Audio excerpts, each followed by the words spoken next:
Hello नमस्कार, मैं doctor Rajneesh Kumar आप सभी का एक बार फिर से हार्दिक स्वागत करता हूं। आज की वीडियो लेक्चर में हम चर्चा करेंगे पीएचडी के ऊपर और उसके अंतर्गत पीएचडी एडमिशन को लेकर क्या क्या प्रोसेस होता है, क्या क्या प्रक्रिया है, उस पर बातचीत करेंगे। इसके बाद टॉपिक्स को कैसे हम तैयार करें और कुछ नए टॉपिक्स हैं जिन पर कि हम बात करेंगे और इंटरव्यू की तैयारी कैसे करें।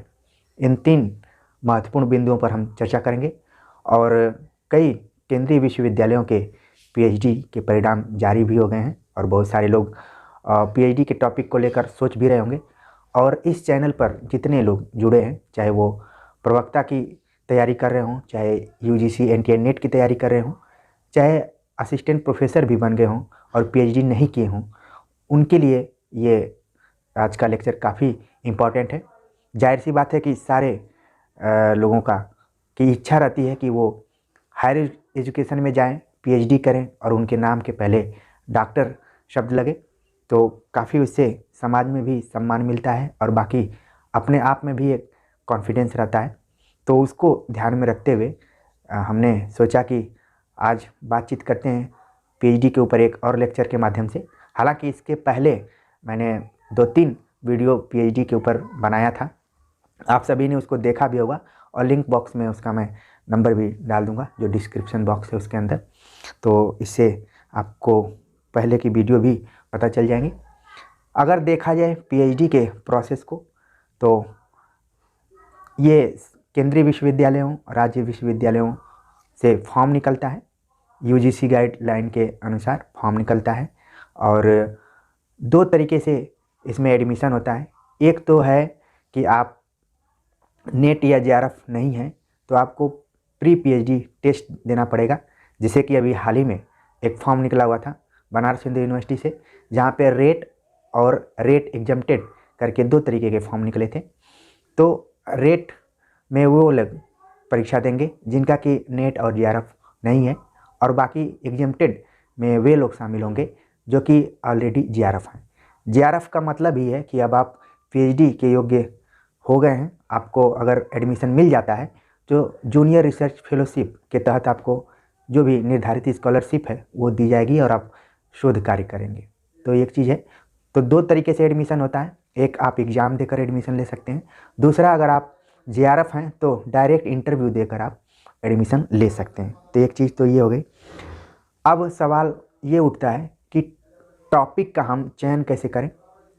टॉपिक का चयन करते समय 2 तरीके की बातें आपको ध्यान में रखना ज़रूरी है। एक तो है कि आप रिसर्च किस टाइप का करना चाह रहे हैं। एक तरीके का रिसर्च ये है कि आप किसी रचनाकार की रचना को उठाएं और टेबल वर्क, जिसको कहा जा सकता है, कि रचना को ही पढ़ें और उस पर तमाम किताबों को पढ़ने के बाद, आलोचनात्मक किताबों को पढ़ने के बाद, और अपने दौरान जो भी आपने सोचा टॉपिक के अनुसार उसको रूम में बैठकर ही लिखे। दूसरा टॉपिक ये होता है कि आप फील्ड वर्क जैसा कोई टॉपिक आपने चुन लिया, जैसे कि कोई आलोचना पत्रिका पर काम कर रहा है और सन 1951-52 से जो आलोचना पत्रिका निकली है उसके 25 साल के प्रकाशन वर्ष पर काम कर रहा है, तो उसको ये पूरा मैटर एक जगह नहीं मिलेगा, उसको अलग अलग जाकर लाइब्रेरी, यूनिवर्सिटीज़, इन सब तमाम जगहों पर जाकर आपको इकट्ठा करना पड़ेगा। तो ये फील्ड वर्क हो गया। इसी तरीके से अगर आप कुछ ऐसा टॉपिक चुने हैं जिसमें कि आपको समाज में जाकर एक सर्वे करना पड़े या फिर किसी का इंटरव्यू लेना पड़े, तो आप उसके माध्यम से अपना रिसर्च कर सकते हैं। तो मोटे तौर पर आपने देखा कि एक टेबल वर्क है जो कि एक कमरे में बैठकर आप कर सकते हैं तमाम किताबों को पढ़ने के बाद, और एक है कि आप बाहर जाकर आप कर सकते हैं रिसर्च, आप फील्ड में जाकर काम करेंगे, उसके बाद जो भी आपको नॉलेज मिलेगा, अनुभव मिलेगा, उसको आप अपने पीएचडी में लिखेंगे। ठीक है, तो आप किस टाइप की पीएचडी करना चाहते हैं ये ज़्यादा इम्पॉर्टेंट है। तो इसी को ध्यान में रखते हुए आप अपने रिसर्च टॉपिक को तय करते हैं। जब आप पीएचडी एंट्रेंस में आपका चयन हो जाता है, इंटरव्यू के लिए कॉल किया जाता है, तो उस समय आपको एक सिनॉप्सिस बनाकर देना पड़ता है। ऑलरेडी हमने सिनॉप्सिस पर भी बात किया था कि किन किन पॉइंट्स को ध्यान में रख के सिनॉप्सिस बनाया जाता है। जब आप विधिवत तरीके से यूजीसी के गाइडलाइन के अनुसार सिनॉप्सिस बनाएंगे तो कम से कम 20-22 पेज की सिनॉप्सिस होगी, जिसमें कि विषय के बारे में बताना होता है, प्रस्तावना हो गया, और जो उद्देश्य एवं संभावनाएं हैं, और आपके रिसर्च में क्या नवीनता है, हाइपोथेसिस क्या है इसकी, या फिर चैप्टराइजेशन क्या क्या है, कितने चैप्टर उसमें हैं।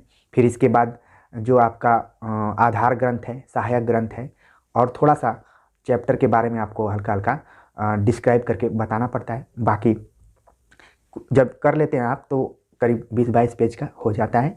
इसको लेकर आप इंटरव्यू बोर्ड में जाते हैं और वहाँ पर आपसे ये सवाल पूछा जाता है आपके विषय से, ठीक है। वहाँ पर 5-6 सदस्यीय बोर्ड होता है जो कि अलग अलग टॉपिक्स के विशेषज्ञ होते हैं। कोई दलित विमर्श का विशेषज्ञ है, कोई स्त्री विमर्श का विशेषज्ञ है, कोई आदिवासी विमर्श का विशेषज्ञ है, कोई सब का विशेषज्ञ है। तो उस हिसाब से आपका सवाल पूछा जाता है। और सवाल इंटरव्यू का मतलब ये है कि आपसे नॉर्मल बातचीत होगी और उस बातचीत के माध्यम से आपके उत्तर से ही कोई ना कोई नया प्रश्न बनता जाएगा और ऐसे ही प्रश्न बनते जाएंगे। अभी उस पर मैं बात करूँगा। जब आप सिनॉप्सिस ले जाते हैं और आपका चयन हो भी जाता है तो कोई ज़रूरी नहीं है कि जो सिनॉप्सिस आप ले गए हैं उसी पर आप आगे जाकर रिसर्च करेंगे। फिर ये मैटर रखता है कि आपके सुपरवाइज़र किस विषय पर काम करवाना चाहते हैं, उनका रुचि वाला क्षेत्र कौन सा है, या फिर आप अपने रुचि के माध्यम से उनको एक तरीके से समझा पाए कि सर मैं इसी पे काम करना चाह रहा हूँ। कई बार क्या होता है कि सुपरवाइज़र ही टॉपिक डिसाइड कर देते हैं कि आपको फला टॉपिक पर काम करना है, काम करिए, नहीं तो फिर आप दूसरे सुपरवाइज़र को देखिए। कई बार इस तरीके की भी संभावनाएं बन जाती हैं। आमतौर पर एक ट्रेंड चला हुआ है कि जो दलित वर्ग से संबंधित टीचर है, प्रोफेसर है, वो दलित विमर्श का अपने को विशेषज्ञ मानता है। इसी तरीके से जितनी भी महिला प्रोफेसर्स हैं वो स्त्री विमर्श के अंतर्गत ही ज़्यादातर रिसर्च कराती हैं, और जो आदिवासी वर्ग से संबंधित प्रोफेसर हैं वो आदिवासी साहित्य से संबंधित ज़्यादातर रिसर्च कराते हैं। ये इस बात से आप लोग भी सहमत होंगे अपने सीनियर्स के माध्यम से, या फिर अगर 1-2 बार इंटरव्यू दिए होंगे पीएचडी का, या फिर किसी को पीएचडी करते हुए सुने होंगे। तो इस तरीके से जो रिसर्च का आप देखेंगे कि इसको बांध दिया गया है कि फला व्यक्ति है तो वो दलित विमर्श पर ही काम कराएगा, फला महिला है तो वो स्त्री विमर्श पर काम कराएगी, फला व्यक्ति कोई आदिवासी समाज से है तो वो आदिवासियों पर ही काम कराता है, ऐसा माना जाता है। ठीक वैसे ही जैसे दलित साहित्य को लेकर ये बात चली कि दलित साहित्य वही हो सकता है जो एक दलित द्वारा लिखा जाए, या फिर स्त्री साहित्य वही हो सकता है जो कि एक स्त्री द्वारा लिखा जाए। बाकी अगर कोई लिख रहा है तो एक तरीके से सहानुभूति स्वानुभूति वाला जो प्रश्न है वो सामने आकर खड़ा हो जाता है। तो तमाम विश्वविद्यालयों में एक तरीके से ये वर्ग चल रहा है कि हमको इसी टॉपिक पर काम कराना है। अगर कोई रिसर्च स्कॉलर किसी खास वर्ग से हटकर काम करना चाह रहा है तो कई बार उसको दिक्कतों का सामना करना पड़ता है। कई बार हमने खुद देखा भी है और अभी भी वर्तमान में ऐसी चीज़ें आपको दिखाई पड़ सकती हैं। तो एक चीज़ ये है, ठीक है। अगर नए टॉपिक की बात करें कि नया टॉपिक क्या क्या हो सकता है, तो कई बार क्या होता है कि देश काल वातावरण भी प्रभावित करता है आपके टॉपिक के चयन में, क्योंकि आप देखते हैं कि हर साल किसी न किसी लेखक का जन्म शताब्दी वर्ष मनाया जाता है। तो साल भर में 4-5 लेखक तो आपको मिल ही जाएंगे, और उस पर आलोचनात्मक पत्रिकाओं में कई विशेषांक निकलते हैं। तो आप चाहें तो उन विशेषांकों के आधार पर रिसर्च का एक मैटर आप बना सकते हैं। बाकी जो बच्चे रेगुलर आलोचनात्मक पत्रिकाएं पढ़ते होंगे उनके दिमाग में उन पत्रिकाओं को पढ़ने के बाद भी रिसर्च का कोई ना कोई टॉपिक उनको मिल सकता है।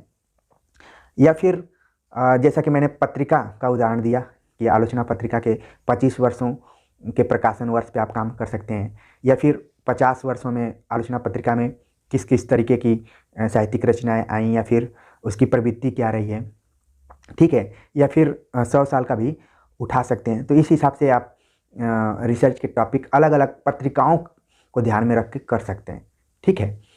या फिर किसी पत्रिका में कोई खास विमर्श से संबंधित विशेषांक निकला है तो उसको आधार बनाकर भी आप रिसर्च का टॉपिक बना सकते हैं। और बाकी इधर फ़िलहाल मैंने देखा है कि जो हिंदी साहित्य का इतिहास लेखन है उसको दो महिलाओं ने लिखा। एक तो हिंदी साहित्य का आधा इतिहास सुमन राजे ने, और हिंदी साहित्य ओझल नारी दृष्टि करके नीरजा माधव करके एक रचनाकार हैं। तो अब आप इन दोनों की का तुलनात्मक अध्ययन भी कर सकते हैं कि क्या दोनों में कुछ समानता है या असमानता है। इन दोनों इतिहासकारों की, जो महिला इतिहासकार हैं, इनकी इतिहास दृष्टि को आधार बनाकर भी आप रिसर्च कर सकते हैं इनकी किताबों को देखकर, जैसे कि शुक्ल इत्यादि पर बहुत सारे काम हुए हैं। तो इन दो महिला इतिहासकारों के ऊपर भी काम किया जा सकता है। तो एक टॉपिक ये भी बन सकता है कि हिंदी साहित्य के इतिहास का नारीवादी दृष्टिकोण से अध्ययन। ठीक है, तो जाहिर सी बात है कि थोड़ा सा ये डिफरेंस होगा अलग इतिहासकारों से। दूसरा जो टॉपिक बन सकता है कि भक्ति काल पर अनेक आलोचकों ने लिखा है, अपने अपने अलग अलग विचारधारा से प्रभावित होकर भी और स्वतंत्र तरीके से भी। तो आप बना सकते हैं एक टॉपिक कि भक्ति काव्य विषयक आलोचक एवं आलोचना। ठीक है, तो आलोचकों के माध्यम से, जैसे रामचंद्र शुक्ल का हो गया, रामविलास शर्मा का हो गया, विश्वनाथ त्रिपाठी का हो गया, या फिर दामोदरन का हो गया, या फिर मुक्तिबोध ने भी भक्ति काल पर काम किया है। और ढेर सारे आलोचक हैं जो वर्तमान में भी हैं। दिल्ली विश्वविद्यालय में कुछ आलोचक हैं जो कि भक्ति काल के विशेषज्ञ तौर पर माने जाते हैं। तो उन पे भी आप एक बना सकते हैं एक टॉपिक। ठीक है, भक्ति काव्य विषयक आलोचक एवं आलोचना। तो दूसरा टॉपिक हो गया।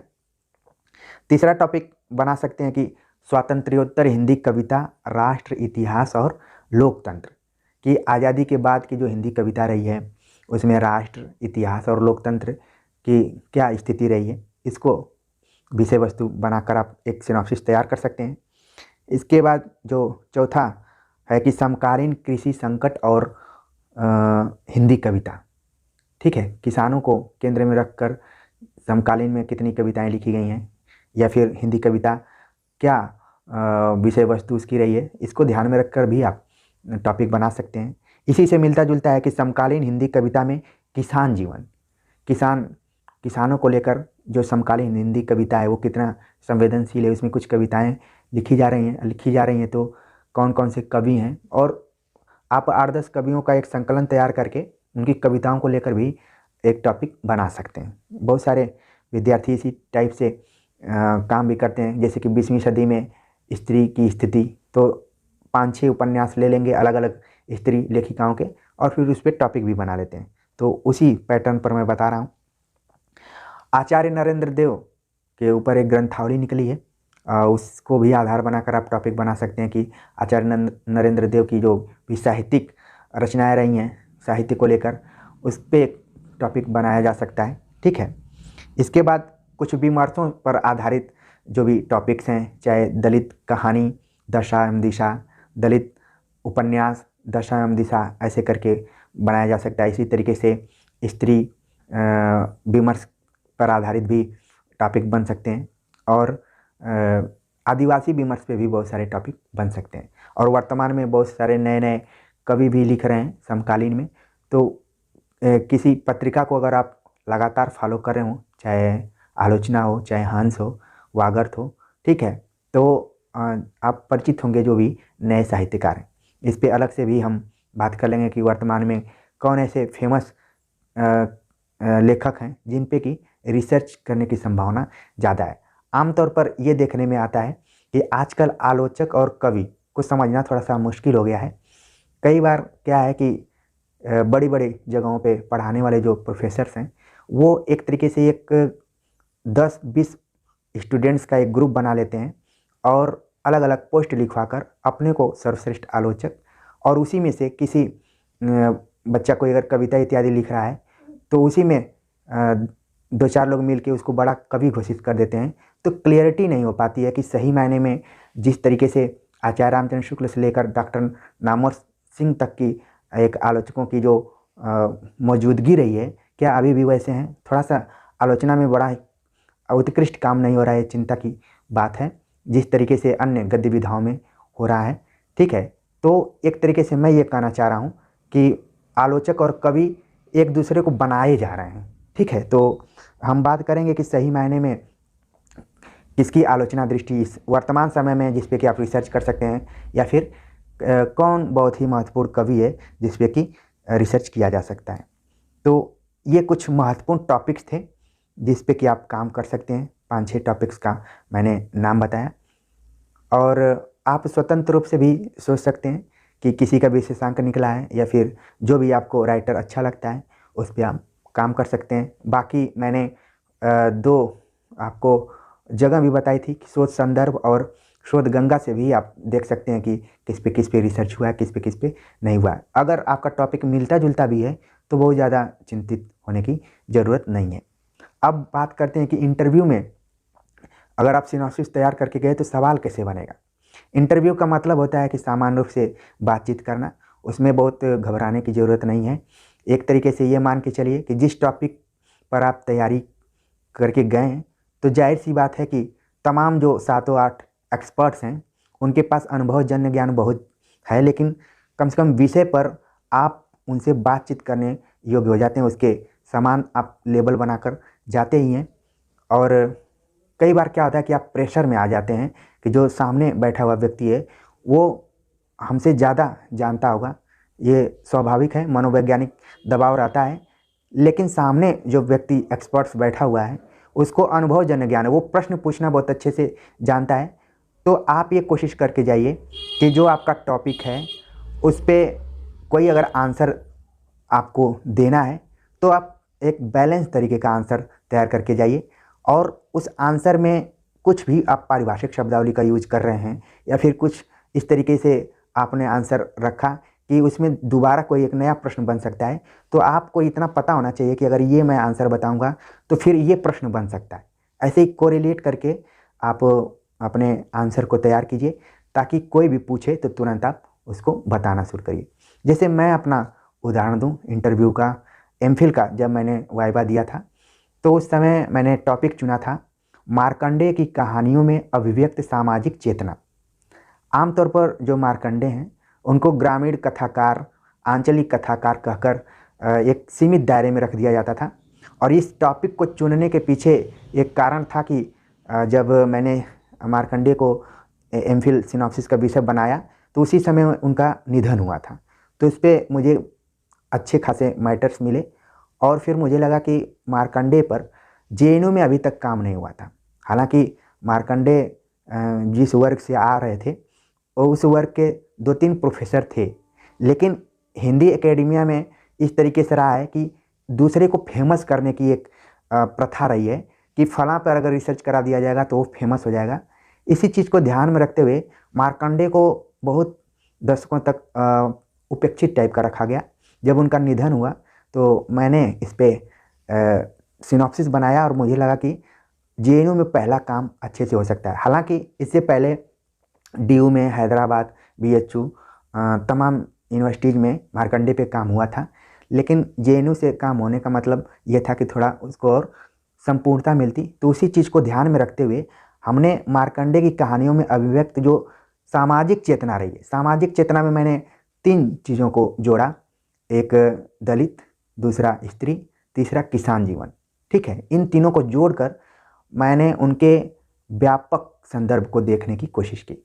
तो इस तरीके से जब मैं अपना सिनॉप्सिस लेकर गया तो पहले तो पूछा गया कि आप मार्कंडेय पर ही काम क्यों करना चाह रहे हैं, क्या आप कहानी क्षेत्र में ही काम करना चाहते हैं, ठीक है, आलोचना में क्यों नहीं जाना चाहते हैं। कुछ इस तरीके से फॉर्मल सवाल होते हैं जिसका कि आप बहुत ही आसानी से जवाब दे सकते हैं बिना घबराए हुए। जैसे आप घर में बातचीत करते हैं वैसे ही आपको उस बोर्ड के सामने भी बात करना है।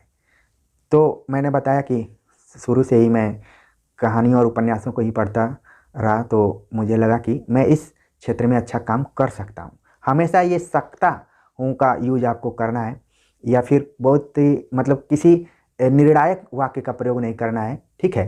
तो इसी टाइप से आपको आंसर देना पड़ेगा।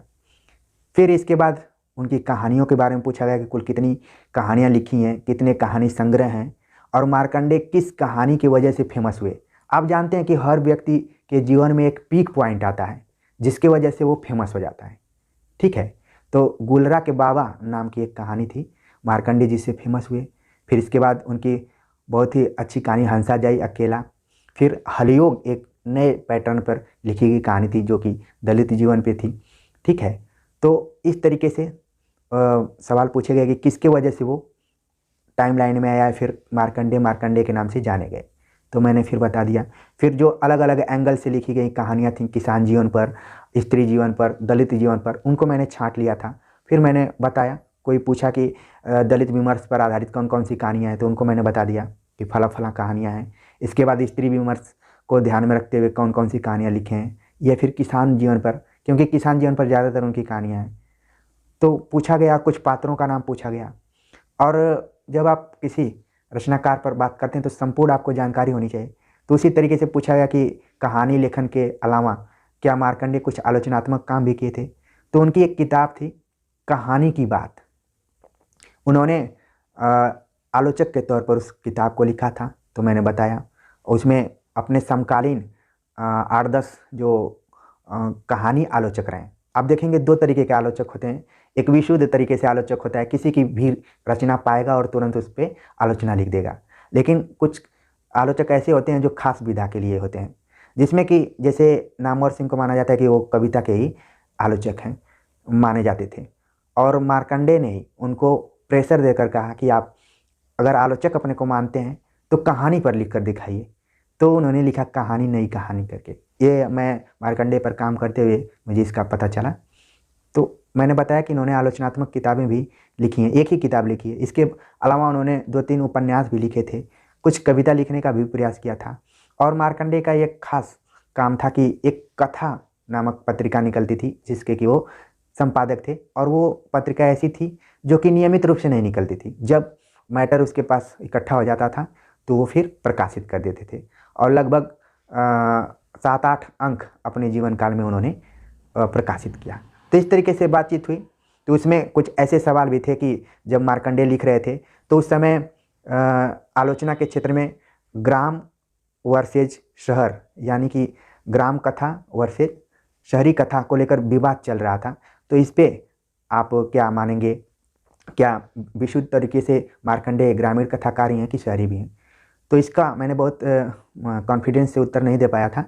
तो हमारे जो टीचर सवाल पूछे थे, क्योंकि मैंने JNU से ही MA किया था, तो हमारे सारे टीचर्स हमसे परिचित थे और हम सब लोग जानते थे कि कौन टीचर खतरनाक सवाल पूछता है, कौन बच्चों का सपोर्ट करता है, कौन कैसा है। सब लोग अलग अलग ढंग से हैं।